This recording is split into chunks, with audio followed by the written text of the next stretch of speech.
Kelly Marie Gaboyan nació el 5 de junio de 1982 en Maryville, en el estado de Indiana. Fue la primera hija del matrimonio entre Melian y Tim Gaboyan, que tendrían otros dos hijos, Tamara y Colton. Desde que era muy pequeña, Kelly demostró tener varios problemas de comportamiento, los cuales fueron empeorando a medida que crecía y entraba en la adolescencia. Durante esa época, según lo que declaró su madre en el juicio, Kelly empezó a consumir sustancias ilegales, lo que le llevó a que acabara desarrollando una adicción a las mismas. Lo que a su vez hizo que su comportamiento se volviera todavía más errático. Se escapó de su casa varias veces sin tener realmente motivos. Por eso no era lo peor. Durante toda la adolescencia le robó a sus padres. No solo dinero, sino también varios bienes materiales, lo que vendría para terminar comprando drogas. La situación se volvió insostenible. Muy poco después, por lo que cuentan los padres de Kelly, acabaron echándola de casa cuando tenía 18 años. Por aquel entonces, Kelly ya estaba en una relación con Jason Cochran, un vecino de la familia un par de años mayor con él, que había mantenido una relación de amistad hasta su adolescencia.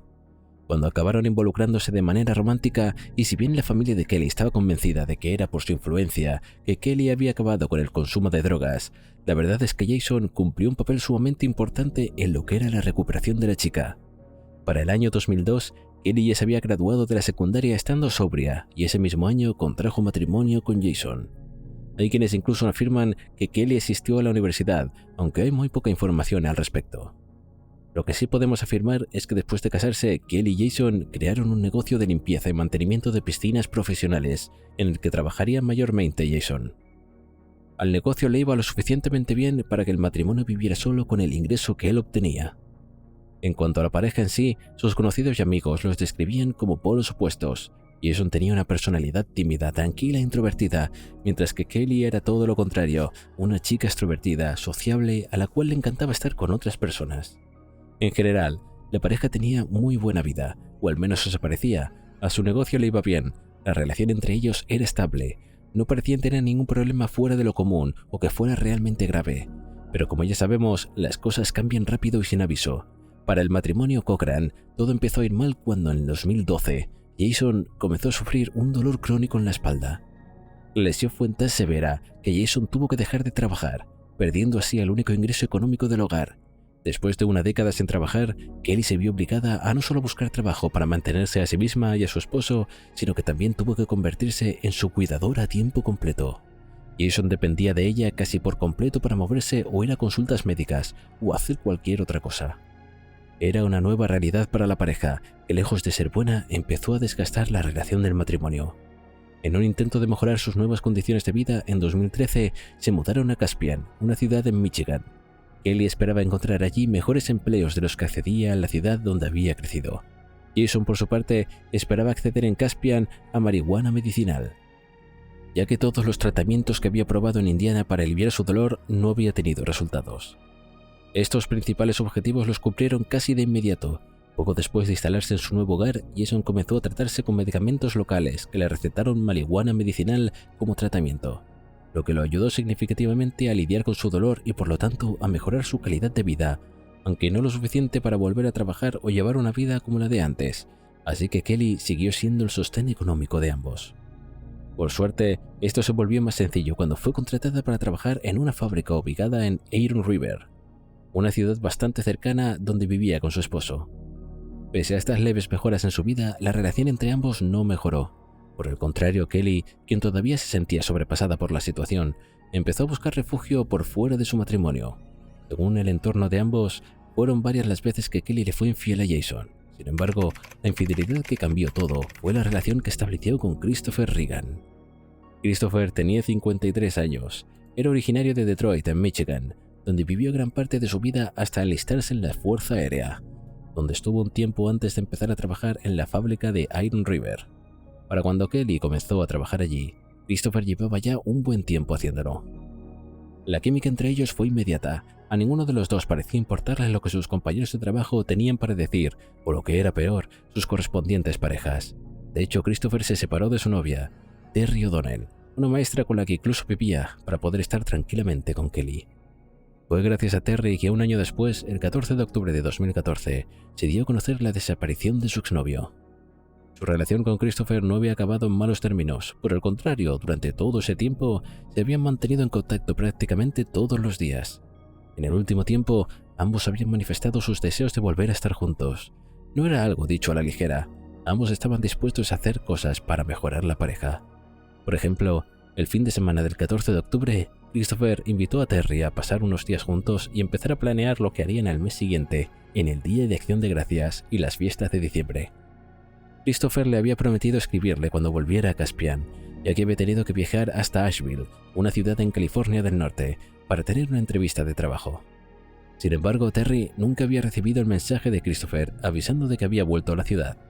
En un principio no se preocupó pensando que tal vez había sucedido un imprevisto, pero a medida que los días fueron pasando y sus mensajes no obtenían respuesta de Christopher, comenzó a preocuparse, decidiendo denunciar su desaparición el 24 de octubre, es decir, después de 10 días sin saber nada de él. Al recibir la denuncia, lo primero que hizo la policía fue dirigirse al apartamento del hombre buscando algún tipo de indicio sobre su paradero.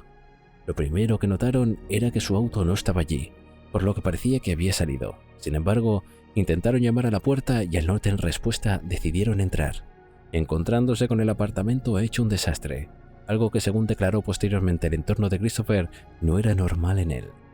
Todo estaba desordenado y fuera de lugar, además su celular faltaba. La situación era extraña, por lo que la policía decidió comenzar a buscar por el auto de Christopher, primero dentro de Iron River y posteriormente en las rutas que la rodeaban. Fue en una de estas que encontraron su vehículo en el mismo, y no había señales de alguna pelea o incidente, pero sí se encontró un POS-it con la dirección de Jason y Kelly Cochran. Cuando se le preguntó a Terry si estos hombres se hacían conocidos de la mujer, le contó que la relación de su exnovio, que mantenía con Kelly desde hacía un poco más de un año, dándole detalles sumamente importantes, como que solían verse los fines de semana en el apartamento del hombre, y ya en la casa de Kelly siempre estaba su esposo. Tanto la policía como la propia Terry, ¿por qué de pronto Chris iría a casa de Kelly donde sabía que estaría Jason? Con esa misma pregunta en mente, los investigadores decidieron visitar la casa de los Cochran para interrogarlos. Desde el inicio, Kelly se demostró colaborativa, admitiendo incluso tener una relación romántica con Chris. Aunque según lo que declaró, no era una infidelidad, ya que Jason y ella habían decidido abrir su matrimonio, ya que él no podía cumplir con sus deberes maritales. Jason confirmó lo que Kelly le había dicho a la policía, aunque añadió que no había sido algo que ambos habían acordado voluntariamente, sino que lo habían aceptado porque no tenía otra opción. Había sido Kelly quien lo había propuesto y su única alternativa a abrir la relación era divorciarse. Sin otra opción, Jason accedió obligado a la propuesta de su esposa. Los detectives dejaron la casa de los Cochran sintiendo algo extraño. Había algo en la pareja que les había hecho sospechar, pero la verdad es que más allá de la nota adhesiva de su dirección del auto, no había evidencia de que señalara algún tipo de conexión con la desaparición del hombre. En realidad, ni siquiera habían indicios evidentes de que Christopher hubiese perdido la vida de manera violenta, por lo que los siguientes meses la investigación se mantuvo catalogada como una investigación por desaparición de persona. Aunque poco a poco la investigación fue quedando estancada, para el mes de marzo de 2015 no había surgido ya ninguna otra pista, y las pocas que habían aparecido como el auto de Chris ya habían sido analizadas. Se había llegado a un callejón sin salida, del que la policía intentó escapar obteniendo una orden de registro para el matrimonio Cochran. Era la única esperanza de los detectives para encontrar algo que los ayudara a descifrar el caso. En la casa de Kelly y Jason encontraron varias cosas interesantes. Primero hallaron un revólver de calibre 22, un bate de béisbol y, lo que todavía resultaba más interesante, un diario íntimo que pertenecía a Jason, en el que expresaba sus deseos de quitarle la vida a un hombre al que describía con lujo de detalles. Los elementos parecían ser acusatorios, pero no podían confirmar que hubiesen sido utilizados contra Chris. Se trataba de evidencia circunstancial, que por sí sola no era capaz de comprobar absolutamente nada. Sin obtener el tipo de evidencia que la policía esperaba, la investigación comenzó a enfriarse nuevamente, que parecía no haber tenido otro camino que seguir poco a poco. Los detectives dejaron de trabajar en ella y el matrimonio Cochran dejó de considerarse como personas de interés para la investigación. Aprovechando que ya no era el único centro de atención, él y Jason volvieron a instalarse en Indiana, donde su vida continuó sin mayor sobresalto hasta febrero de 2016, cuando la central del 911 de Merrillville recibió una llamada de Kelly. En la llamada se escuchaba a la mujer en lo que parece ser un ataque de nervios, informando a la operadora de emergencias de que su marido no estaba respirando. Cuando la ambulancia llegó a la casa del matrimonio, los paramédicos confirmaron que Jason Cochran yacía sin vida en su sillón. Las causas de su fallecimiento eran obvias para los médicos. Jason presentaba claras señales de haber sufrido una sobredosis. Como si esto no fuese suficiente, en la mesa del living frente a donde parecía el cuerpo, todavía se podían ver rastros de heroína, por lo que la teoría parecía ser confirmada. Jason había perdido la vida debido a una sobredosis. Cuando la policía llegó a la escena, lógicamente quisieron averiguar sobre el consumo de drogas de Jason. Según Kelly, su esposo había empezado a probar sustancias ilegales hacía ya un par de semanas, ya que sentía que la marihuana medicinal había empezado a perder efecto frente a los dolores que sufría. El dolor era tanto que, según lo que declaró Kelly, en el último tiempo Jason había comenzado a fantasear con la idea de quitarse la vida. Afirmó que incluso había intentado suicidarse consumiendo diferentes tipos de pastillas más de una vez, en las que Kelly había logrado salvarle la vida de manera casualidad. Sin embargo, cuando se interrogó al resto del entorno de Jason, su familia y amigos no corroboraron esa historia. Ninguno de ellos había notado que Jason estuviera deprimido desde que había vuelto a Indiana. Tampoco nunca lo habían visto consumir drogas más allá de la marihuana medicinal que tenía recetada.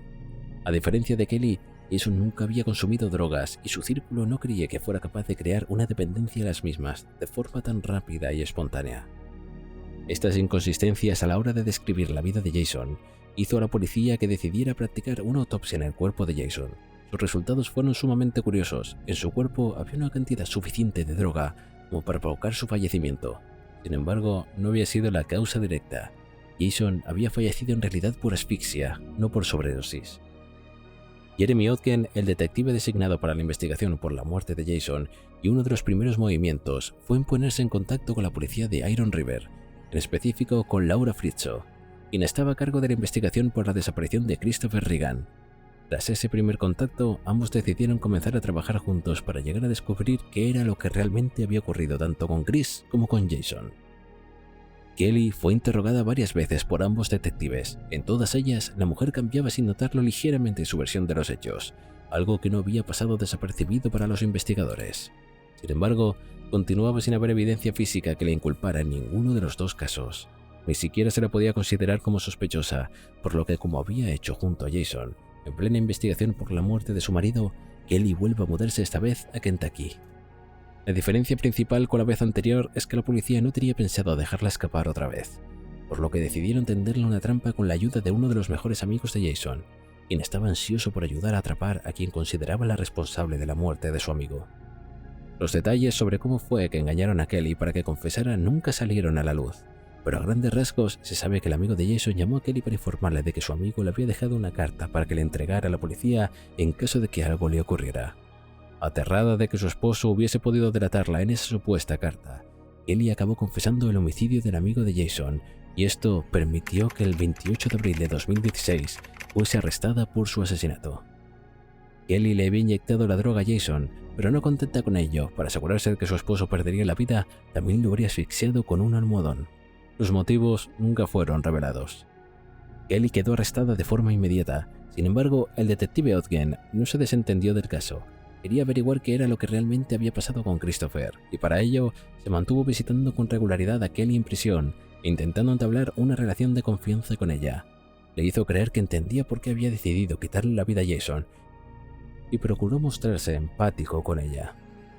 Hasta que finalmente en 2018 Kelly decidió contarle la verdad sobre lo que había pasado. Por primera vez, Kelly le contó por qué había decidido quitarle la vida a su esposo. No era porque estuviese cansada de cuidarlo o algún motivo similar, sino que lo había hecho por venganza. Estaba enojada por lo que Jason le había obligado a hacer y desde ese momento se había prometido acabar con él. Cuando Odgen le preguntó que a qué se refería con lo que lo había hecho, nunca imaginó que iba a tener una confesión por el homicidio de Christopher. Kelly le explicó que se refería al asesinato de Chris, a quien ella consideraba su verdadero amor. La historia parecía el argumento de una película de Hollywood, pero la mujer aseguró que era completamente verdad. Según ella, en el 2002, cuando se había casado con Jason, ambos habían hecho un pacto que consistía en que si uno de los dos era infiel, debía quitarle la vida al tercero en discordia, en este caso a Chris. Nunca aclaró si Jason se enteró por sí solo de la relación que tenía con su compañero de trabajo y por eso decidió cumplir con el trato que había hecho. Pero al final fue él mismo, cumpliendo con el pacto que había hecho más de 10 años atrás. Kelly narró cómo el fin de semana del 14 de octubre, cuando Christopher desapareció, ella lo invitó a su casa a través de un mensaje de texto. Cuando su amante estacionó su auto y bajó de este, Jason le disparó por la espalda con el arma del Caribe 32. Años atrás, la policía de Iron River había hallado en su casa. Tras verificar que Christopher ya había perdido la vida, lo llevaron al sótano de su hogar, al que habrían preparado con antelación, poniendo una especie de alfombra de plástico para evitar que se ensuciara, mientras desmembraban con las herramientas de trabajo que Jason todavía conservaba del negocio de piscinas. Una vez que habían desmembrado todo el cuerpo, subieron los restos que quedaban en el auto de Christopher, con el cual condujeron hasta un bosque donde los dispersaron. Kelly fue capaz de señalar el lugar exacto y guiar a la policía hasta allí. Era la zona de Pentoka Trail en Michigan, donde se encontró un cráneo humano y un par de lentes.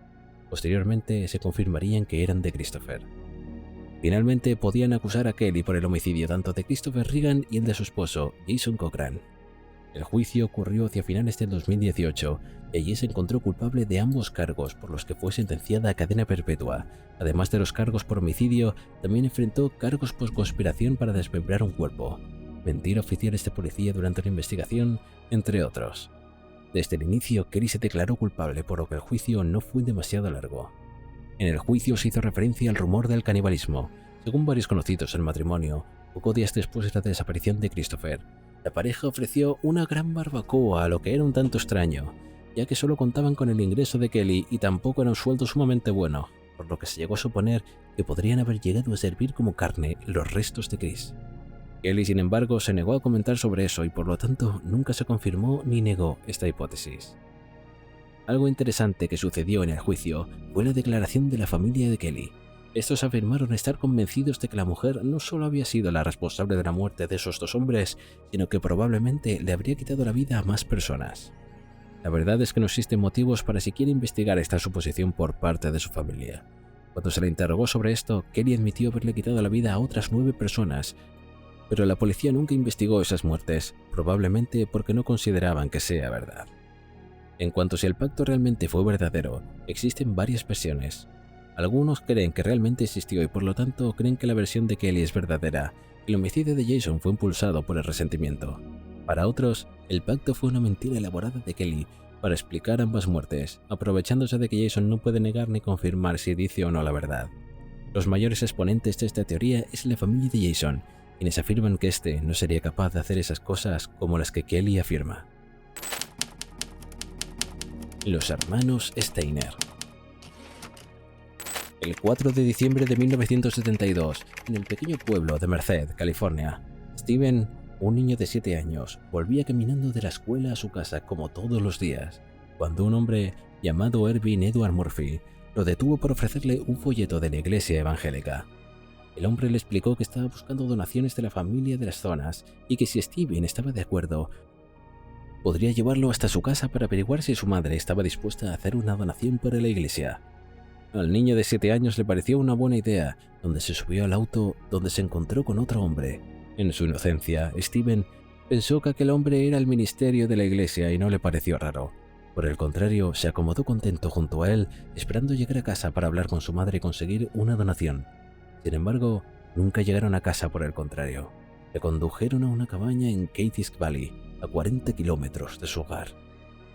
Una vez en la cabaña, Ervin fue dejando al niño únicamente con el hombre, quien lo había convencido para que lo ayudara a raptar un niño con el supuesto objetivo de criarlo bajo normas religiosas.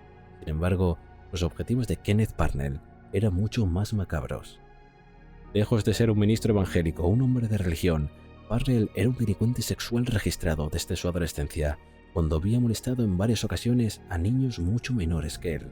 Incluso había sido sentenciado a 3 años en prisión en 1951, cuando tenía 20 años, por secuestrar y tocar indebidamente a un niño de 9 años. Desde que recuperó su libertad hasta el secuestro de Steven, Parnell continuó accediendo a diferentes crímenes a su registro criminal, desde intento de violación, robo armado y demás hasta llegar a diciembre de 1972. El mismo día del secuestro, al quedar a solas, Kenneth buscó por primera vez al niño para hacerle creer que su familia no lo quería más. Fingió tomar una llamada de la madre de Steven en la que aceptaba quedarse con el niño. Aunque por supuesto eso estaba lejos de ser real, para ese entonces la familia de Steven ya había notado la ausencia del niño, por lo que nerviosamente sus padres habían comenzado a buscarlo en el vecindario, preguntando a los vecinos si habían visto a Steven. Llamaron para la escuela por si había estado allí, pero nadie parecía saber dónde estaba. Preocupados y ya sin más ideas de dónde buscar, los Steiner denunciaron su ausencia a la policía, mientras que además aparecía en televisión pidiendo ayuda de cualquier persona que pudiese haber sabido de su hijo. Más de una vez, la madre de Steven dijo a la prensa: «Esperamos que no le haya pasado nada, que solo haya sido una persona que deseaba tener un hijo». Lamentablemente, su hijo en realidad estaba viviendo un infierno. Parnell se refería a él únicamente como Dennis Parnell, es decir, como si fuera su propio hijo, y bajo ese nombre lo anotó en la educación pública durante los siguientes 7 años en los que Steven estuvo cautivo. Mientras que para sus compañeros de clase, Dennis era un chico como cualquier otro, la realidad era que Steven era abusado psicológica y sexualmente por Kenneth, quien pasaba de tratarlo increíblemente bien a ser violento con él de un momento a otro. Si bien no necesariamente era agresivo físicamente, Parnell había logrado convencer a Steven de que si intentaba escapar lo lastimaría, además de asegurarle de que su familia biológica no lo quería ni lo extrañaba. Para Steven no había otro lugar donde estar más que en la casa con Kenneth, o así fue hasta 1980, cuando Parnell empezó a decir que Steven estaba demasiado grande y que deseaba un niño más pequeño. Y como había hecho años antes, el 14 de febrero cumplió esos deseos, esa vez con la ayuda de un adolescente llamado Randall Singh Purman, a quien convenció dándole $50 en efectivo, además de un poco de marihuana y alcohol. Con su ayuda fue que secuestró a Timothy White, un niño de 5 años, al que llevó a vivir a la cabaña en la que había estado viviendo con Steven. Una vez en la cabaña, hizo que Steven le tiñera el cabello al niño de otro color y pretendió empezar con la misma serie de abusos que había hecho con él antes. Sin embargo, Steve no estaba dispuesto a dejar que eso sucediera. Quería proteger a Timmy de los abusos de Parnell.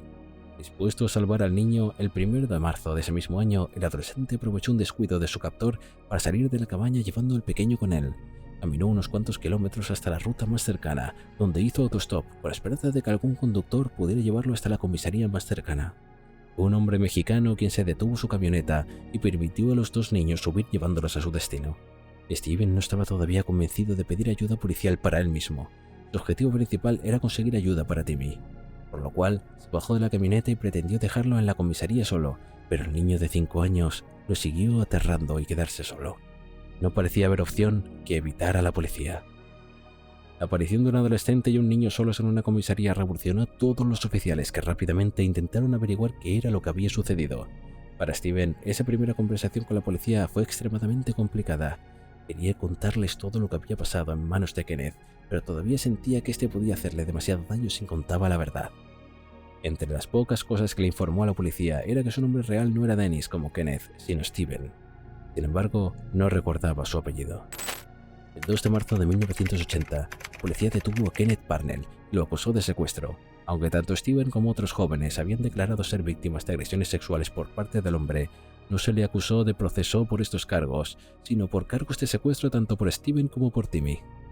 El juicio se llevó a cabo en 1981 y allí lo condenaron a 7 años de prisión para ese momento, y Steven ya había vuelto a reencontrarse con su familia y a menudo era referenciado en los medios de prensa como un héroe por salvar a Timmy de los mismos horrores que él había experimentado durante años. La realidad era que Steven no se sentía como un héroe. Los años que había pasado junto con Parnell lo habían marcado de por vida, y el daño que había sufrido no desaparecería simplemente por volver con su familia. Muestra de eso fue el resto de la vida de Steven. No todo fue color de rosa, la relación con su padre se volvió sumamente complicada e incluso tensa, en conjunto con las duras experiencias que llevó a Steven a empezar a consumir alcohol de manera sumamente problemática. Abandonó el colegio, se escapó de casa y se alejó casi por completo de su familia. No creía que estos lo entendieran o pudieran ayudarlo. Sus padres ni siquiera imaginaban lo que había vivido. Esta época oscura de su vida pareció llegar a su fin en 1985, cuando Steven decidió casarse con su novia Jodie Edmondson, con quien tuvo además 2 hijos. El nacimiento de sus hijos hizo que Steven decidiera voluntariamente empezar a mejorar. Dejó el alcohol y empezó a participar en grupos como Alcohólicos Anónimos, pero también en grupos de ayuda para quienes habían sido víctimas de abuso como él. Además de ello, procuró dar testimonio de su secuestro para evitar así que cualquier otro niño tuviera que vivir lo que había vivido él. Además de eso, buscó trabajo consiguiendo como repartidor de pizza en un restaurante local. De una vez por todas, su vida parecía ir mejorando, pero entonces, en 1989, de forma abrupta e inesperada, su vida terminó. Todavía trabajaba como repartidor de pizza cuando en una de sus entregas un auto lo atropelló. El conductor ni siquiera se quedó en el lugar o verificó que Steven estuviera bien. Por el contrario, huyó de inmediato sin importarle el estado crítico de Steven, que perdió la vida minutos después tirado en el asfalto debido a un traumatismo cráneoencefálico.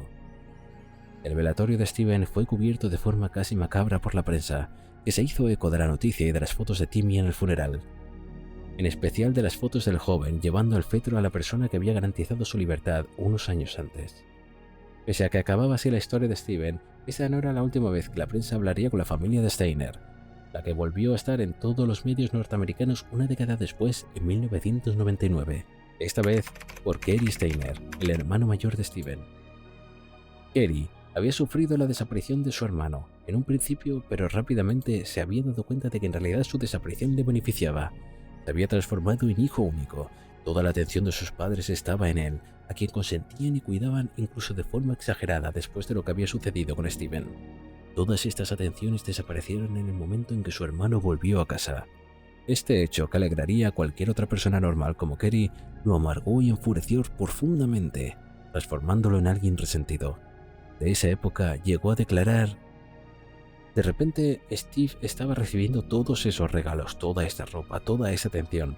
Supongo que estaba celoso. Estoy seguro de que estaba...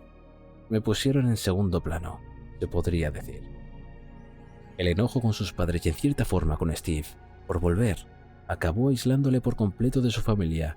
Para el momento en que su hermano menor falleció en 1989, Cary vivía en medio de las montañas con su tío Jerry Steiner, quien sospechosamente apareció sin vida en su casa poco después. Su fallecimiento no tenía nada de natural o accidental. De hecho, Jerry tenía un disparo en su pecho, pero la policía no investigó demasiado su muerte, decisión que le costaría la vida a otras tantas personas. 10 años después, el lunes 15 de febrero de 1999, casi a las 11 de la noche, golpearon la puerta de la habitación en la que Carol Sound, de 42 años, se estaba hospedando en el Hotel Cedar Lodge, cerca de Yosemite Park, junto a su hija Julie, de 15 años, y su mejor amiga argentina Silvina Peloso, de 16. Carol estaba acostada, pero ante la insistencia de los golpes y la mirada nerviosa de las chicas, decidió levantarse para abrir, encontrándose con Cary, de 37 años, al otro lado de la puerta. El empleado de mantenimiento del establecimiento les explicó con la misma amabilidad de siempre que necesitaba entrar para reparar una avería en el baño. La mujer no entendía la urgencia, por lo que manifestó al empleado, pero Cary logró convencerla de alguna manera. Sería algo breve, y si lo permitiría entrar iba a tener que hacerla que la llamaran a la recepción. Agotada y con deseo de poder dormir de una vez por todas, Carol decidió dejarlo pasar, esperando que acabara con ello pronto. Lo que no tenía ni idea era que Cary, el amable empleado de mantenimiento, no tenía nada por arreglar, sino que deseaba cumplir sus deseos más macabros: darle la vida a las tres. Deseo que cumplió. Cary entró en la habitación 59 y se dirigió rápidamente al baño, simulando trabajar en la supuesta pérdida.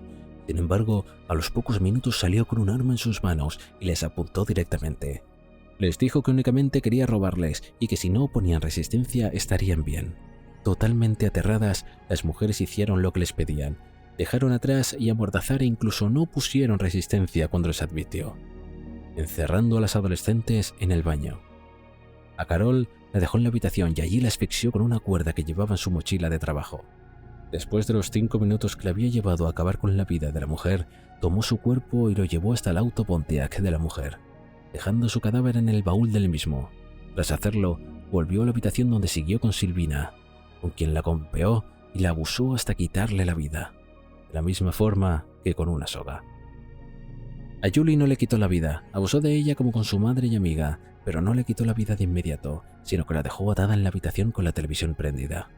Con sumo cuidado se aseguró de limpiar la habitación, se llevó todo el equipaje de las víctimas, incluso tuvo toda la atención de dejar la toalla húmeda en el piso del baño para dar la impresión de que las mujeres se habían bañado antes de irse. Tras limpiar, trasladó el cuerpo sin vida de Silvina al baúl del vehículo donde ya estaba Carol. Acomodó a Julie en el asiento trasero del auto, escondiéndola entre frazadas. Pero la verdad es que no tenía un destino, por lo que dio varias vueltas con el auto antes de llegar al lago Don Pedro. E hizo bajar a la fuerza a Julie para volver a abusar de ella. Cuando terminó, la ayudó a peinarse y le aseguró de que la amaba, pidiéndole perdón y diciéndole cientos de cosas dulces. Sin embargo, al terminar de decir esas palabras, Cary la degolló y escondió su cuerpo entre los arbustos del lugar. Tras esconder el cuerpo de Julie, Cary volvió al auto para hacer desaparecer los cuerpos de Carol y Silvina. Para ello, condujo hasta un barranco y lo dejó caer. Creía que casi nadie lo encontraría, sin embargo, un pino evitó que el auto desapareciera por completo, aunque Kerry no notó eso. Convencido de que se saldría con la suya, caminó hasta Sonora y ahí llamó a un taxi. Ya eran las 10 de la mañana del 16 de febrero, cuando el conductor le preguntó sobre la sangre en su uniforme y su aspecto desaliñado. Kerry le explicó que se había metido en una pelea con sus amigos y le pidió que le llevara de vuelta a Cedar Lodge, donde realmente vivía y trabajaba. El resto del viaje fue silencioso. La desaparición de Carol y las dos chicas se dio a conocer poco después. Jens, el esposo de la mujer, comenzó a preocuparse cuando ni su esposa ni su hija se comunicaron al día siguiente como todos los días. Su preocupación se volvió todavía mayor cuando no bajaron del vuelo que deberían volver. Inmediatamente Jens alertó a la policía.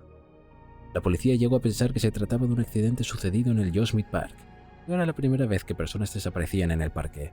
Sin embargo, el hallazgo de la billetera de Carol en la ciudad cercana hizo que la policía empezara a manejar la teoría de un secuestro. Con atención, siguieron todos los movimientos de las viajeras hasta llegar al Cedar Lodge y a su personal. De hecho, en varias ocasiones entrevistaron a Cary, pero todas ellas fue descartado. Era un hombre amable, simpático y educado que estaba dispuesto a ayudar en la investigación y la búsqueda. No parecía ser en absoluto un secuestrador. Sin embargo, varias semanas después, un llamado anónimo dio a conocer la ubicación del Pontiac rojo que pertenecía a Carol. La policía halló el auto del 21 de marzo encontrándose allí los cuerpos de Carol y Silvina. Sobre el auto había una nota. «Tenemos a Sarah», decía. La policía no tenía ni idea de a quién se referían. Apenas 2 días después, sin embargo, llegó a las oficinas un mapa en el que se marcaba dónde estaba el tercer cuerpo, acompañado de una nota que decía: «Tuvimos diversión con esta». Pese a que el asesino parecía estar divirtiéndose con la policía, no tenía ni la más mínima idea de quién se trataba. La investigación fue quedando congelada. Fue recién el 21 de junio de ese mismo año, gracias al hallazgo del cuerpo sin vida de Joey Armstrong, un camino del Parque Nacional que se atrapó con Kerry. El cuerpo de la chica había aparecido con señales de abuso y decapitada, de la misma forma que la policía había hallado el cuerpo de Julie.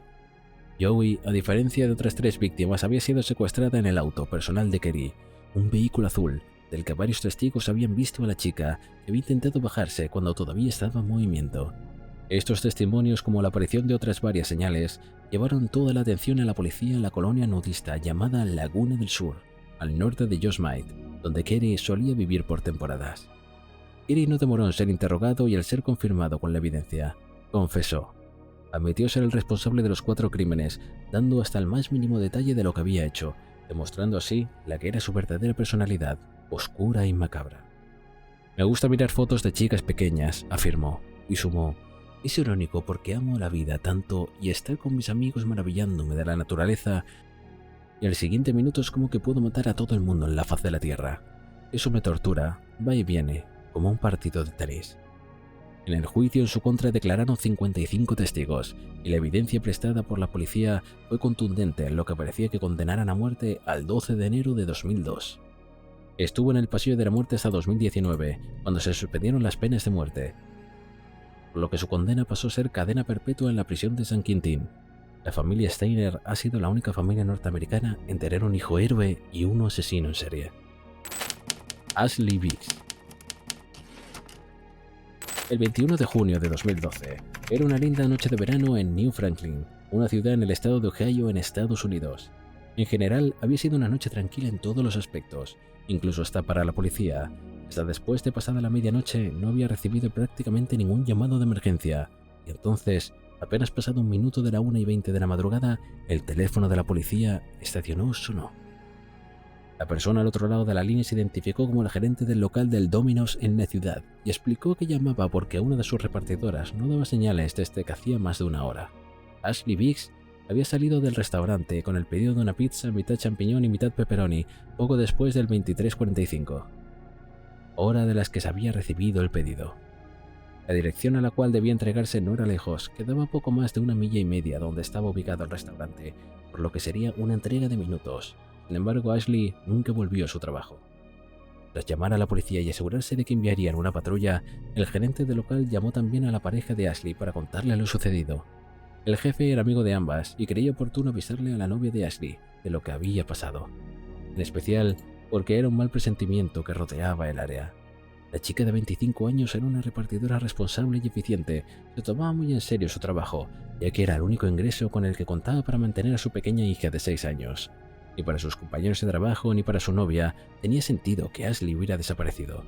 Para ellos era más claro que algo tenía que haberle pasado. Mientras algunas patrullas policiales recorrían el camino del Domino's hasta la dirección de entrega del pedido, algunos oficiales se mantuvieron en el local tomando declaración tanto a la pareja de la chica como a sus compañeros. Ante la típica pregunta realizada por los detectives de si había alguna persona dispuesta a hacerle daño a Ashley, su novia no estió dar una respuesta. Chad Cobb, el ex de su novia y el padre de su hija. Ashley y Chad se habían conocido cuando la joven tenía 17 años. Desde casi forma inmediata iniciaron una relación de la que un año después nacería su hija. Aunque los dos extremadamente jóvenes, la pareja decidió mudarse junta y empezó un hogar en el que su hija pudiera crecer. Sin embargo, esto no duró demasiado. La convivencia no era para nada sencilla. Al contrario, acabó provocando que se separarían después de solo un año de vivir juntos. Separarse en el caso de Ashley sirvió para poner en perspectiva su vida y qué era lo que deseaba hacer con ella. Ashley no quería ser una ama de casa, y si siguiendo sus instintos y sueños, en el 2008 se enlistó en la Armada y cedió a la custodia completa a Chad. Esto no implicaba que se interesara por su hija o que no quisiera ser madre. Era en realidad una medida para facilitar a Chad el manejo y la crianza de su hija mientras ella estuviese en el ejército. Tener la custodia completa de su hija significaba que no necesitaba la aprobación de Ashley para tomar decisiones importantes en su vida. Sin embargo, el sueño de pertenecer al ejército no duró demasiado para Ashley. Poco después de haber entrado se le diagnosticó asma, razón por la que fue dada de baja en el ejército. Durante su breve estancia en el mismo, Chad se había mudado. Había cambiado su número de teléfono y había empezado a salir con otra mujer llamada Erika Stenfako, haciendo prácticamente imposible para Ashley recuperar contacto con su hija una vez había vuelto a la vida civil. Indignada por la actitud de su exnovio, dio inicio a una larga batalla legal por la custodia total de su hija. Pese a que la actitud de Chad había sido horrible, Ashley había cedido voluntariamente a la custodia de su ex, lo que complicaba bastante el proceso de recuperarla. Para que se hagan una idea, duró aproximadamente 3 años de audiencias, pericias y negociaciones para que se restituyese por completo la tenencia de su hija. Según lo que le contó la novia de Ashley a la policía, el hecho de que recuperara la custodia no le agradó en absoluto a Chad. Desde ese momento, en 2011, comenzó a comportarse de forma más agresiva con Ashley. Alrededor de las 2 de la mañana, después de no hallar indicios de Ashley en la ruta que había recorrido y aún así tener novedades de la joven, la policía decidió ir a investigar la dirección en la que debía entregar la pizza, Darkenfoot Lake Road. Al llegar a la zona, se dieron cuenta de que Ashley había sido engañada. La ubicación que le había pertenecido a un local comercial estaba abandonado en un lugar especialmente oscuro y solitario. La policía no tenía duda de que Ashley había sido víctima de una emboscada, por lo que todavía, sin ver rastros de la joven, bajaron del móvil para buscarla. En el estacionamiento del local encontraron una enorme mancha de sangre y, sin embargo, el auto de la chica, un Ford Taurus gris, no estaba allí y tampoco ella. Con un sospechoso ya en mente, la policía no demoró en buscar información sobre Chad. Gracias a los registros policiales supieron que conducía un Lincoln Navigator color negro y que su casa no quedaba a más de 20 minutos del lugar en el que Ashley había ido a entregar la pizza. Alrededor de las 3:30 de la mañana, cuando la policía llegó a la casa de Chad y si bien tocaron el timbre por unos cuantos minutos, nadie respondió. Parecía que nadie estaba en casa, por lo que decidieron volver a revisar sus registros e ir a otra dirección que parecía ahí. Era la casa de sus abuelos y estaba todavía más cerca del lugar de la entrega de su casa. Al llegar a esa dirección, lo primero que encontraron los policías fue que el auto registrado a nombre de Chad estaba estacionado en la parte trasera de la casa. El vehículo no estaba vacío, por el contrario, sentados dentro del mismo había una mujer y 4 niños, pero no había señales de Chad. La mujer dentro del auto era la esposa del hombre, Erika, mientras que una de las niñas dentro del auto era la hija de Ashley. Otro de los niños era el hijo de Erika de una relación previa y finalmente los otros 2 eran del matrimonio entre ella y Chad. Mientras un par de oficiales hacían que la mujer bajara del auto para interrogarla, un ruido proveniente del bosque que rodeaba la casa llamó su atención. Al seguir el ruido encontraron a Chad escondiéndose entre los árboles. La pareja fue guiada de manera separada hasta la patrulla, donde se les preguntó por Ashley de forma separada. Sin embargo, ninguno de los 2 dio información útil. Chad aseguraba no saber nada sobre su ex, y Erika se negó a hablar con la policía sin la presencia de un abogado. Ambos fueron trasladados a la estación de policía siendo considerados sospechosos. El hallazgo de Ashley se hizo a las primeras horas del 13 de junio, con la luz del sol. Los detectives volvieron a la dirección de entrega para examinar mejor lo que habían podido hacerlo en la noche. Fue entonces cuando notaron que en el suelo del estacionamiento había rastros de sangre, como si alguien malherido hubiese arrastrado por el lugar. Además de eso, la policía encontró pequeños círculos de papel blanco que coincidían con el uso del taser recargable. Parecía ser claro que Ashley había sido atacada, por lo que la policía empezó de inmediato un operativo de búsqueda. La repartidora de pizza podría estar herida y desorientada en cualquier lado, por lo que decenas de policías fueron asignados a la búsqueda de la chica e incluso usaron helicópteros. 11 horas después de haber iniciado la búsqueda, una mujer de Wayne County se comunicó para informar a la policía de un hallazgo que había hecho desde su casa ubicada en la montaña. Desde ahí, había visto algo plateado brillar en una ladera de la colina. Cuando se habían acercado, distinguió que se trataba de un auto Ford Taurus color gris, que coincidía con el auto de Ashley. Cuando la policía se hizo presente en el lugar, confirmaron que se trataba de su auto y que todavía fue más importante el hallazgo del cuerpo que el asiento trasero del vehículo. Tenía las manos y pies atados con precinto, pero también tenía varios en sus cuellos y otras partes de su cuerpo. La escena era dantesca. Era claro que Ashley había sido brutalmente golpeada hasta el punto de tener el cráneo prácticamente destrozado. La madre de Ashley fue contactada para reconocer el cadáver, lo que no solo pudo hacer gracias al tatuaje de las 2 estrellas de la parte trasera de su brazo y otro bajo su abdomen. La policía todavía tenía un único sospechoso, Chad, por lo que tras confirmar que el cadáver hallado era de Ashley, se consiguió una orden de allanamiento para su casa. En la parte trasera de la propiedad se encontró escondida tras un gallinero una mochila que contenía un cuchillo de caza, una máscara de neopreno, guantes, un taser, cinta adhesiva y precintos iguales a los hallados en el cuerpo de Ashley.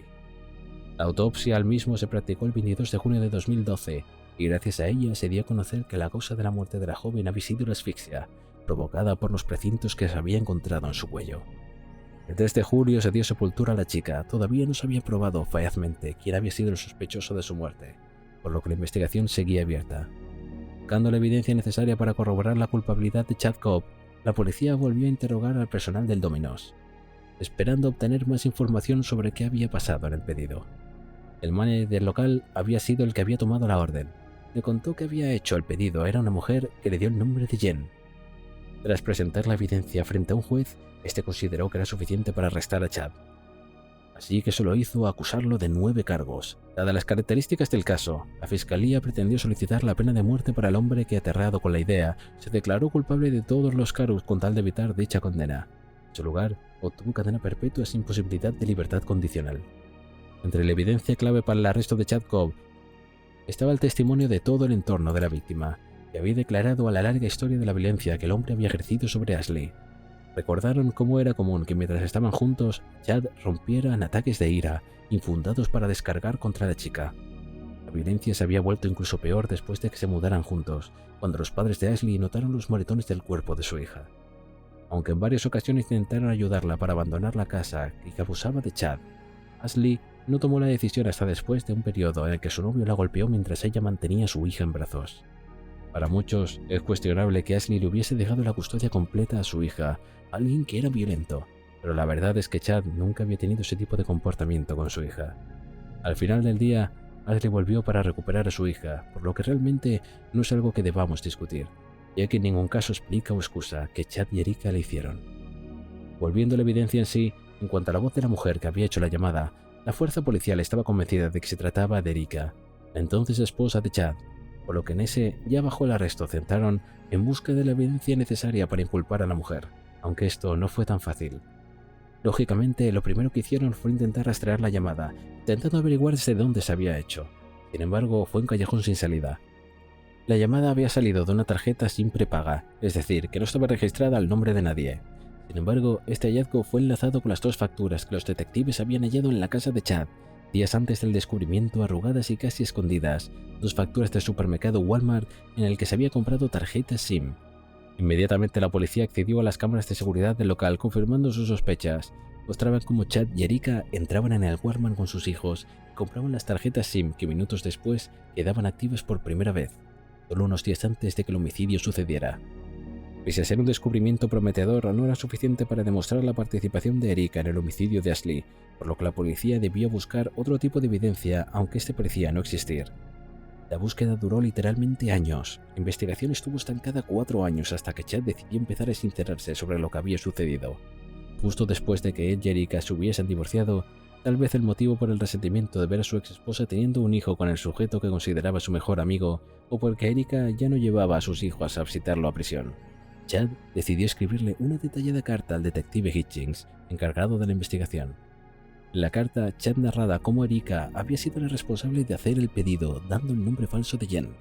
Según lo que decía la carta, había sido ella quien había ideado el plan, siendo incluso quien lo había llevado a cabo en su auto, el Lincoln Navigator, hasta la dirección de los hechos ocurrieron. La carta de Chad finalizaba alentando al detective a hablar con su madre, Cindy, que podía probar la evidencia de lo que decía. En enero de 2018, a casi 6 años del homicidio, la policía finalmente se puso en contacto con la madre de Chad, que les dio una grabadora. En el dispositivo habían grabaciones que databan del 2014, 2 años después que Ashley hubiese sido asesinada, y eran charlas entre ella y su exnuera, Erika. En las conversaciones, Cindy y Erika discutían abiertamente sobre qué había sucedido en la noche del 12 de junio de 2012. En uno de los fragmentos de la grabación puede escucharse a Erika decir: «Cada vez que escucho las sirenas pienso, están viniendo por mí», admitió entonces su exsuegra. Stefanko repasaba los hechos con sumo detalle e incluso hablaba de cómo era algo que había tenido que hacer para mantener la custodia de la hija de Ashley. Además, agregó cosas como que el hijo de la mujer había deseado quedarse con el cráneo de su exnovia como trofeo y que ella lo había detenido. Entre las declaraciones más incriminatorias, Erika admitía haber hecho su parte y colaborar para que Chad hiciera la suya, aceptando que en realidad su pareja nunca la había obligado a participar en el plan. El 11 de noviembre de 2019, Erika Stefanko fue arrestada, acusada de 3 cargos: homicidio agravado, secuestro y homicidio y robo agravado. El juicio comenzó un año después de su arresto, el 16 de noviembre de 2020, y por primera vez podía contarse realmente lo que había sucedido con Ashley. A las 23:42 de la noche del 12 de junio de 2012, estando junto a Chad, Erika llamó al Domino's donde Ashley trabajaba y ordenó una pizza mitad champiñones mitad pepperoni para la dirección que previamente ella y su esposo habían elegido. Cuando cortó, la pareja se subió al vehículo de Chad para llevarlo hasta allí, donde lo dejó para que cometiera el horrible ataque. Cuando Ashley llegó, Chad se abalanzó sobre ella, dejándola inmovilizada gracias al taser que más de 20 vatios de electricidad. Después de golpearla en repetidas ocasiones, Erika apareció en el auto que dejaron estacionado allí, y durante un rato, mientras Erika tomaba el auto de Ashley para esconderlo en la cabina, que tiempo después encontró una mujer. Quien realmente asfixió a Ashley no puede afirmarse con total seguridad. La fiscalía siempre mantuvo que había sido Chad el responsable, pero este negó haberlo hecho. En cualquier caso, el fin fue el mismo. Ashley perdió la vida tras ser atacada brutalmente por su expareja y la mujer de este. El hombre testificó durante el juicio desde la prisión y afirmó había sido que Erika había ahorcado a su expareja. Las cintas de grabación aportadas por Cindy fueron reproducidas en totalidad, dejando impactados al jurado que escuchó la propia voz de Erika, todo lo que había sucedido y cómo no se arrepentía de nada. La acusada eligió no testificar aunque podía haberlo hecho, eligió escuchar el juicio en silencio. Quien sí testificó fue la hija de Ashley y Chad, quien entonces tenía 7 años. Al momento del juicio era un adolescente. Con fuerza admirable, recordó cómo ese día ella y sus hermanos se emocionaron al sentir que su padre y Erika pedían pizza. Pero entonces rápidamente notó algo extraño. No habían pedido la pizza para casa de Erika y habían dado su nombre real. En total, el juicio de Erika duró aproximadamente 4 días y el juicio se liberó por otros 3. Su sentencia inicial fue la cadena perpetua, pero en ese momento su equipo de abogados pidió lenidad, un recurso que se utiliza en los casos para el criminal sea demasiado joven, madre o ambas. Los abogados de Erika pidieron que se tuviera en cuenta el hecho de que su defendida era madre y la edad de sus hijos, con quienes pretendía reunirse en algún momento de su vida. Por alguna razón, esta petición fue escuchada por el juez a cargo, quien decidió ser un poco más flexible en la condena de Erika, otorgándole la posibilidad de acceder a libertad condicional después de 30 años en prisión.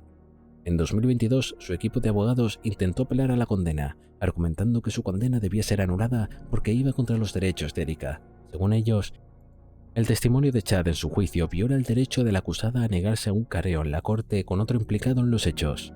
El recurso presentado por la defensa logró su objetivo y en julio de 2023 se dio la noticia de que tendría un nuevo juicio. En los primeros meses de este año 2024, Erika Stefanko, ya con 44 años, volvió a la corte. Este segundo juicio acabó a finales de enero con el mismo resultado que el primero. Después de 2 días de deliberación, un nuevo jurado determinó que Erika era culpable de los cargos que se le acusaba, por lo que la jueza de este segundo juicio reafirmó la condena realizada años antes. Después de 12 años, la familia Biggs por primera vez podía sentir que Ashley descansaba completamente en paz. Tras finalizar el juicio, la abogada por la familia, Sherry Beckman Wash, declaró en la prensa: "Por 12 años peleamos por la justicia de Ashley, y hoy, por segunda vez, el juicio de Summit County encontró a Erika Stefanko culpable de la conexión con la muerte de Ashley". Además agregó: "Gracias al jurado y a la fiscalía y al departamento de policía de New Franklin, que nunca se rindieron". ¿Y tú qué piensas? ¿Cuál de estos casos te pareció más sorprendente? ¿Conoces otros casos similares a este? Si llegaste hasta aquí no puedes perderte el vídeo en pantalla. Nos vemos allí.